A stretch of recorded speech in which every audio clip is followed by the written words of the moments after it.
do that, that'd be more better than just one scoring title. I mean, individual accolades take care of itself, and when your team is successful. Getting a scoring title for me, if I really wanted to, if I really wanted to be a scoring title, I would do it every single year. Every single year, I could really do it. But it doesn't matter. Since LeBron has been in the league, there's always been the notion that whatever team he's on, he essentially becomes the system. This, to me, isn't a bad take, a bold take, whatever. This is basically his reality with how overwhelmingly dominant he's been. Since LeBron has even been in the league, he's led his teams in usage percentile all but 2 years. In 2017, when he let Kyrie handle the ball more and actually shoot more shots. In 2022, when he was literally hiking the ball to Russ. 2022, that's a given. That was an absolute disaster, and we know that. But even in 2017, when they were great, LeBron still did make bold claims that this team needs a point guard. My point is, LeBron wanting to play off ball or actually being able to play off ball isn't really new. He's just never really had that luxury because nobody on his team has actually been better at it than him. Well, that looks like that's finally changed at 40 now. Luka literally feels like a slower, different version of LeBron with how he's able to operate and run an efficient offense and create for himself and, most importantly, others. And for the first time ever, to me, LeBron's able to play off ball full time and trust the guy he's playing off ball to. These are LeBron's lowest percentile seasons handling the ball of his career. And this is what it looks like with Luka so far. Also, LeBron is known for being the do-it-all player for his team. In the 2017 finals where they lost, I believe he led both teams in every major stat category. I don't care how physically imposing you are. That's going to wear down anybody, especially at 40. Well, now, in this extremely small sample size with Luka, Luka leads them in rebounds, assists, usage percentile, and steals. That's extremely new for LeBron. I always felt like, bro, at some point, LeBron has to feel like not the most important player to his team. And even with how great AD was on both sides, LeBron's role was too significant for him not to feel like that. But now, alongside this player that actually shares a lot of his similar skill set, LeBron can seamlessly adapt more to a role that fits way more of his timeline currently, and it's very refreshing to watch. Today's video is sponsored by SeatGeek. We're now in the final stretch of the NBA season, which means this is the perfect time to see your favorite players live. My friends over at SeatGeek, well, they have the perfect deal for you to do just that. Everyone can use my promo code Swishout15 and get 15% off of your next order, whether you're new or returning. Yeah, we love basketball, but it doesn't just have to be the NBA. It can be concerts, festivals, really you name it. What I love about SeatGeek is how convenient it is and how they do all the hard work for you. They rate their own tickets on a scale of 1 to 10, so you can see how good or bad of a deal you're getting. The greener the dots, the better the deal. The yellow, orange, red ones, not so much. Also, all of their tickets are backed by their buyer's guarantee, so all your tickets will be secured. It doesn't matter if you're new or returning. Everybody can use my promo code Swishout15 and get 15% off of their next SeatGeek tickets. The NBA is live and booming, so get on this right now. This is for a limited time only. I don't even know exactly how far this Lakers team can go because they still have no big, and the West feels like one big-ass question mark. But one thing that can't be denied is the fact that they have the two best decision makers on their team at one time. We've seen how far that style can kind of carry a team last year. The Dallas Mavericks weren't the most talented team to me, but as the game slows down and becomes way more of a half-court game in the playoffs, it essentially comes down to the haves and the have-nots. What team has the most shot creators and bucket getters while simultaneously getting the most stops? So far, in this extremely small sample size, the Lakers have been great in both departments. Even before they got Luka, Austin Reeves, from January 1st all the way up until the time Luka arrived, he was averaging 20 points and 7 assists. That takes a major weight off of LeBron's shoulders offensively, and he can put way more effort into the team's collective defense. LeBron currently is playing some of the best on-ball defense I've seen him play in like 10 years. And he looks way more rejuvenated now that he knows I have consistent on-ball help offensively and I can dial into one specific role. We've never really seen that.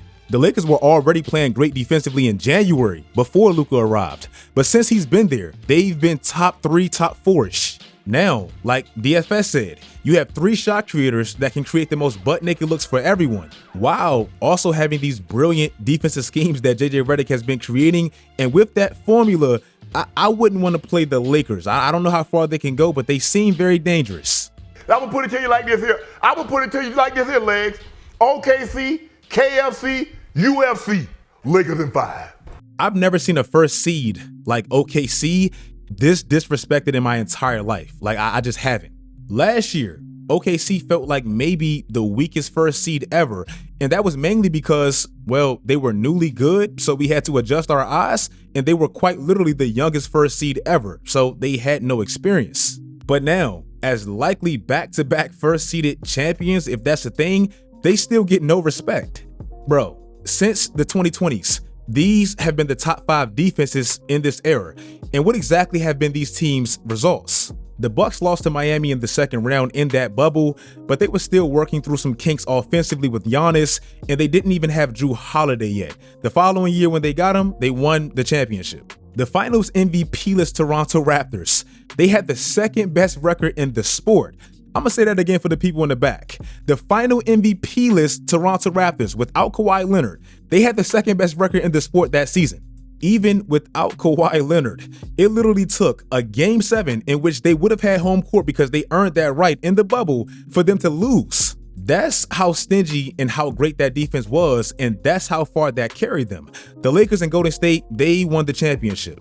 This year's OKC team, even without Chet for the majority of the year and likely this year's MVP, they're sandwiched in between those 4 teams, and it's like no one cares and no one really fears them. To me, one of the reasons they have this narrative around them is the fact that they do feel a little too Shea reliant offensively, and that was their problem last year. This collapse right here feels like a perfect example of it. But outside of Shea, shot creation does feel like it still can be problematic for this team at times, and that's extremely worrisome in the playoffs. I like Jalen Williams, and he made this year's All-Star team. And in the playoffs, when Shea is double-teamed and trapped like he will be, Jalen is going to have to play like one. Still, even with any flaws you can possibly nitpick with that team, this is how dominant they've been. Since the 2000s, these are the highest winning percentiles in a single season. They're 8th on that list. In the history of the NBA, these are the highest point differentials per game in a single season. They're first above the 72-10 Bulls. It doesn't really get much more dominant than that. But look at the team that's right below the Bulls. The Cleveland Cavaliers this year, they're literally top 10 in everything. They outdo their opponents in literally everything. Now that they stole DeAndre Hunter from Atlanta, they have one of the strongest starting 5s in the league, and they play so well collectively. Unlike certain teams that's extremely young like Houston, they have years and battle scars and losses together, so they're experienced. Last year, the Boston Celtics were breaking all these regular season records, and it felt like nobody really cared until they had to.